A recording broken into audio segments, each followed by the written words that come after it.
The world ended 1 mile below Aaron Skiles' worn leather boots.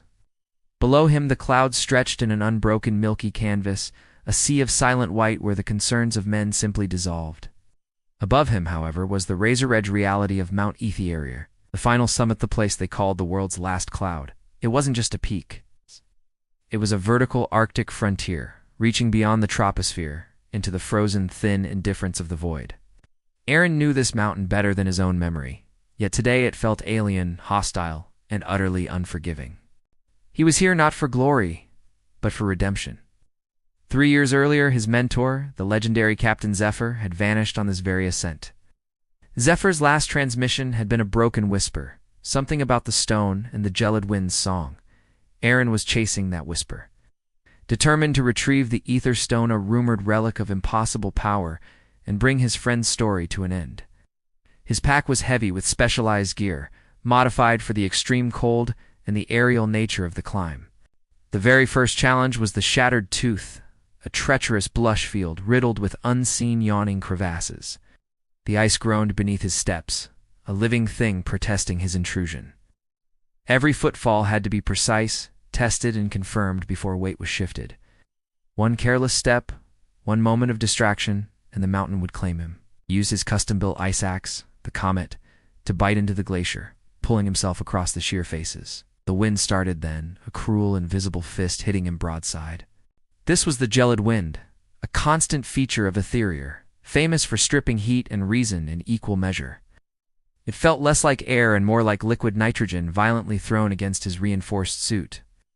Aaron adjusted his altitude regulator, its digital display flickering ominously in the blinding sun. The air here was so thin, it offered little protection against the solar radiation. He paused, clipping into a static line, and took a measured sip of water from his insulated flask. His lungs burned with the effort, a persistent, dull ache that signaled the dangerous lack of oxygen. He thought of Zephyr, who had faced these same conditions alone. A memory surfaced. Zephyr laughing in the base camp, saying, "The peak is the easy part. Aaron, it's the descent that demands respect." Aaron shook off the memory, tightening his focus. He could not afford sentimentality now. The next section was the vertical veil, a 1,000-foot sheet of sheer black basalt, thinly coated in crystalline ice. This required technical, precise climbing, utterly unforgiving to error. We drove the titanium spikes of his ice boots into the rock, relying on friction and sheer muscle endurance.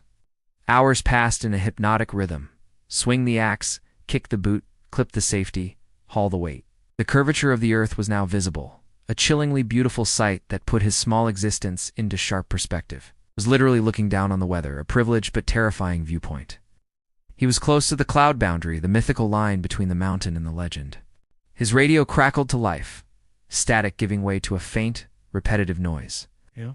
It was Zephyr's distress beacon, activated, still broadcasting from somewhere above.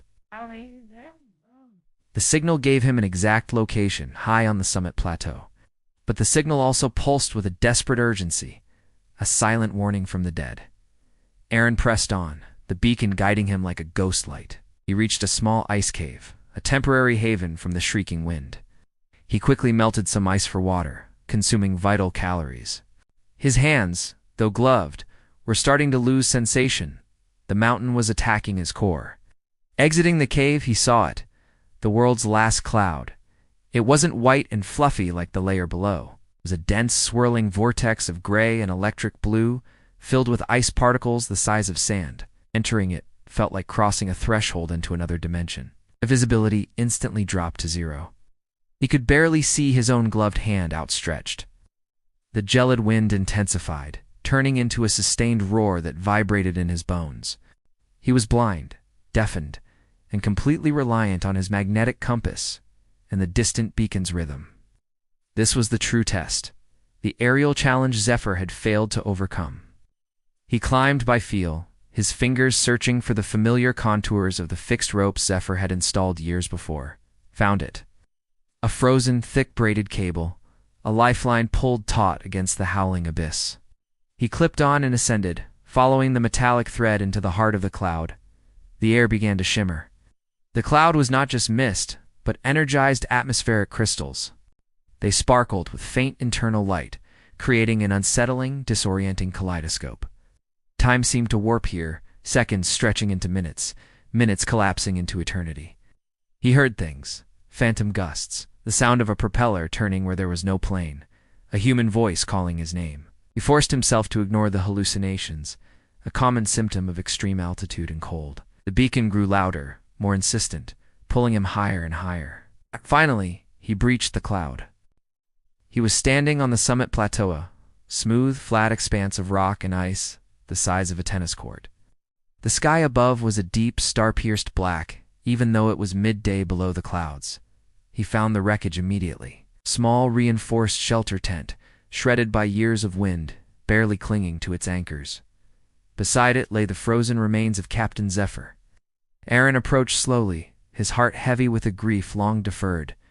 Zephyr was still strapped into his harness, looking like a statue carved from blue ice. In his hand, clutched tight against his chest, was a small, perfectly smooth, egg-shaped stone. It pulsed with a soft, internal emerald light, the ether stone.